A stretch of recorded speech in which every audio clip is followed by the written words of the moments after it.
Hola, ¿qué tal a todos? Soy el profesor Fabián. El día de hoy nos toca clase de Historia de México, es la Revolución Mexicana. Es un tema amplio, lo que yo intento con estos videos que estoy haciendo para Comipems es acotarlo lo más posible para yo irles dando la información desmenuzada, ya más digerible para ustedes, que lo puedan entender mucho más. Entonces voy a acotar los temas hacia qué es lo que está pidiendo Comipems para su examen de admisión. Primero que nada, es bien importante hablar sobre los antecedentes. El antecedente inmediato a la revolución es el porfiriato. De eso después haré un video, porque porfiriato sí o sí se los van a preguntar en el examen. Es una pregunta clásica dentro del examen Comipems. Seguramente en su guía debe de venir como una de sus preguntas en el ejercicio o en el examen que tienen, algo relacionado con el porfiriato.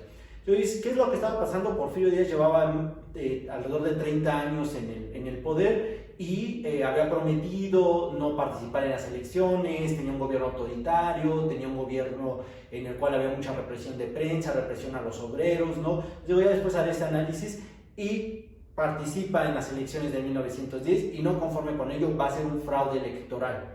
Cuando hace el fraude electoral, en realidad el que había ganado era Francisco I. Madero y va a encarcelar a Madero en el estado de San Luis Potosí. Aquí viene lo importante, aquí ya empieza a poner muchísima atención porque voy a hablar del primer plan con el que da inicio a la revolución. Ese plan es el plan de San Luis Potosí. El plan de San Luis fue realizado por Francisco I. Madero mientras él estaba en la cárcel. Él huye del arresto que tiene, es un arresto domiciliario, tampoco crean que era una prisión, era un arresto domiciliario. Él huye hacia Texas. Cuando esté en Texas va a publicar el plan. ¿Qué decía este plan? Es muy importante que lo sepan. Bueno, primero que nada exigía elecciones libres y democráticas. Eso era algo que pedía Francisco I. Madero. Dos, hablaba de un lema. El lema era sufragio efectivo, no reelección. Recuerden que este lema en su momento lo había dicho Porfirio Díaz en contra de una reelección, en contra de la reelección de Benito Juárez en 1871, y ahorita se lo estaba regresando Madero. Madero le estaba regresando, ¿te acuerdas cuando dijiste en el 71 sufragio efectivo, no reelección? Pues ahora te la regreso con poniéndolo en mi plan de San Luis. Y otro elemento importante que dejé de este plan era que mandaba a los mexicanos a levantarse en armas el 20 de noviembre de 1910 en el Zócalo capitalino. Incluso hasta dice la hora, que a las 6 de la tarde. Entonces ya tenemos ahí el primer plan, el primer dato importante para Comipems, que es el plan de San Luis. Les pueden preguntar, de hecho las preguntas otra vez las voy a poner en la descripción, con qué da inicio la revolución, es con el plan de San Luis. Inicia la revolución y empiezan ya los primeros tiroteos. De hecho empiezan en Puebla por los hermanos Cerdán, que después pues mueren, y ahí ya empiezan los primeros tiroteos en México. Después va a iniciar la revolución en el norte del país. Inicia en el norte y pues ahí nos vamos a dar cuenta que va a estar Pascual Orozco, que va a estar el mismo Madero, que ya va a empezar a salir la figura de Villa, de Abraham González. Y Porfirio Díaz, al darse cuenta de que ya son muchos mexicanos los que se están levantando en su contra, decide él renunciar. Y este es el segundo documento importante. ¿Con qué renuncia Porfirio Díaz a la presidencia? Renuncia con los tratados de Ciudad Juárez, que se van a firmar en mayo de 1911. Se va Porfirio Díaz. ¿A dónde se va Porfirio Díaz? Va a salir él en exilio. ¿Qué significa en exilio? Que no puede regresar. Se va a ir para Francia. Allá incluso va a morir y allá siguen sus restos. Se va a ir con su esposa, se va a ir con sus hijos, ¿no? Muy triste su despedida. Algún día hablaré sobre todo lo que vivió Porfirio Díaz allá en Francia, porque es una historia increíble lo que le sucedió a Porfirio Díaz allá. Pero bueno, regresando aquí a México, se queda un presidente interino. El presidente interino que se queda es que era su secretario de Relaciones Exteriores, Francisco León de la Barra. Y Francisco León de la Barra lo que hace es mandar o convoca a nuevas elecciones. ¿Quién va a ganar? El que haya ganado desde un principio en 1910, Francisco I. Madero. Entonces ya tenemos a Madero como presidente y vamos a tener un vicepresidente que en este caso va a ser José María Pino Suárez. Pareciera que todo está en orden, pareciera que el fin de la revolución se ha cumplido. ¿Por qué? Porque la idea era sacar a Porfirio Díaz del poder y ha renunciado con la firma de los tratados de Ciudad Juárez y él está en exilio y todo parece que va bien. Pero no va a ser así, porque uno de los preceptos del Plan de San Luis, el artículo 3, decía o se prometía un reparto agrario, un reparto de tierras. No se estaba llevando a cabo el reparto agrario, Madero ya era presidente y naturalmente Emiliano Zapata va a estar en contra de esta situación. Va a ir a Palacio Nacional, Zapata, el Zapata es de Cuernavaca, de Morelos, va a venir a la Ciudad de México y le va a decir a Francisco y Madero: oye, yo te apoyé porque en tu plan decía que ibas a hacer un reparto agrario, haz el reparto agrario. Y Madero le empieza a decir que sí, que tiene que reformar la ley, que tiene que hacer una ley, para pronto le da largas. Después de esta situación de que le da muchas largas, Zapata no se queda conforme y dice: ¿sabes qué? Que esas no son ondas, este no es mi presidente, y desconoce como presidente a Francisco y Madero por no llevar a cabo el reparto agrario. Y ahí se levanta con un plan Emiliano Zapata, que en este caso será el plan de Ayala. Este plan de Ayala va a poner o nombra como presidente. Zapata desconoce a Madero como presidente legítimo y dice que su presidente entonces es Pascual Orozco, no un personaje del norte del país. Y este plan de Ayala, y es muy importante que lo sepan, va a exigir el reparto agrario con dos lemas: tierra y libertad, y la tierra es de quien la trabaja. No son estos dos lemas que va a emplear Emiliano Zapata. Después de ello, Madero, para no echarse encima a Emiliano Zapata, pues va a acudir a Cuernavaca, a Morelos, y va a empezar a realizar todo este reparto agrario. Ahí todo va bien, ¿no? Ahí ya estamos viendo entonces tres documentos importantes. ¿Qué es lo que sucede? Viene la parte que es conocida como la decena trágica.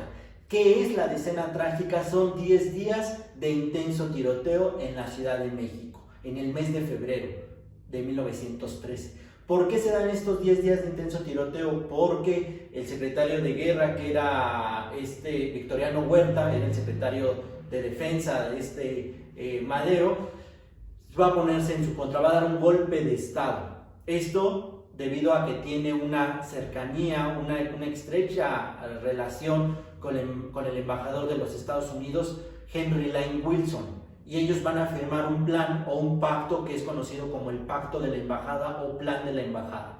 Ahí ellos, al firmar este tratado, plan o pacto de la embajada, la idea es matar al presidente y matar al vicepresidente. Antes de que se lleve a cabo la decena trágica, o bueno, ya empezando la decena trágica, van a matar a Gustavo Adolfo Madero, Gustavo Amadero, ¿no? Ahí lo van a torturar, después lo van a matar. Podría ser un video de todas cómo fue la tortura que sufrió Gustavo Amadero.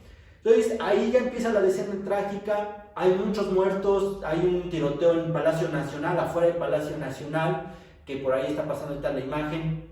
Vean ahí los muertos que están afuera del Palacio Nacional. Hubo un tiroteo en la Ciudadela y Francisco y Madero baja del Castillo de Chapultepec. No estaba aquí en la ciudad, baja del Castillo de Chapultepec en una marcha similar a las que ahora hacen por la paz y demás, en la cual pide y dice: pues, ¿qué está pasando? ¿No? Victoriano Huerta dice: quiero que renuncie. Y ¿sabes qué? Si yo renunciando acabas con este tiroteo, lo voy a hacer. Y renuncia él a la presidencia. Después, ya cuando se va de la Ciudad de México, va en un automóvil, le hacen señas de que se tiene que parar, va con el vicepresidente, le dicen que baje del automóvil, ya el automóvil en México, y le van a disparar. Me parece que le dispararon en el cuello, en la yugular. También muere ahí Pino Suárez, afuera de la cárcel, del que ahora conocemos como cárcel de Lecumberri, ¿no? Ahí aparecieron sus cuerpos de Madero y Pino Suárez. ¿Quién se queda? Victoriano Huerta. Él se queda como presidente. No era un presidente legítimo, era un presidente que incluso podríamos decir un gobierno usurpador, un gobierno que no le correspondía ser a Victoriano Huerta presidente. Naturalmente, a quien le van a pedir ayuda va a ser al gobernador de Coahuila, que en este caso va a ser Venustiano Carranza. Carranza va a venir del norte del país y se va a levantar con un plan. ¿Un plan en contra de quién? En contra del gobierno usurpador de Victoriano Huerta. Ese plan es el plan de Guadalupe, a finales de 1913. ¿Qué quiere decir? Que la presidencia de Victoriano Huerta, del usurpador Victoriano Huerta, va a durar nada más unos meses, ¿no? A 6, 7 meses por ahí es lo que va a durar. Carranza va a llegar a la Ciudad de México con el Plan de Guadalupe y se va a levantar en su contra. Carranza logra despojar del poder a Victoriano Huerta y entonces Huerta sale del poder, se queda Carranza. Aquí quiero hacer un breve paréntesis porque ya vamos a tener los principales ejércitos dentro de la revolución. Vamos a tener en el norte del país a Francisco Villa. Su nombre es José Doroteo Arango Arámbula. Él va a tener Pancho Villa como ejército a la División del Norte. Es el nombre de su ejército de Pancho Villa, o también conocidos como los Dorados de Villa. Vamos a tener también al gobierno o al general Álvaro Obregón. Su ejército es conocido como la División de Sonora. Ellos dos en el norte. Vamos a tener al ejército de Carranza, de Venustiano Carranza, que es el ejército constitucionalista. Y vamos a tener al ejército de Emiliano Zapata, que se llama Ejército Libertador del Sur. ¿No? Esos eran los ejércitos que teníamos. Les vuelvo a repetir, les estoy contando la revolución a grandes rasgos, no los quiero saturar mucho de información, ya después haré videos en los cuales explique mucho un detalle, pero si ustedes están viendo este video para aprobar el examen con mi PEMS, esto es lo que les va a servir. Voy a hacer una parte 2 sobre la revolución, porque se viene de 1914 a 1917, que es cuando termina este movimiento revolucionario. Hablaré de otros planes y hablaré con qué de las dos convenciones, Aguascalientes y Querétaro, y con qué concluye la revolución. Denle like, si tienen alguna duda o comentario, pónganlo en la caja de comentarios. Yo aquí ya les pongo las primeras preguntas.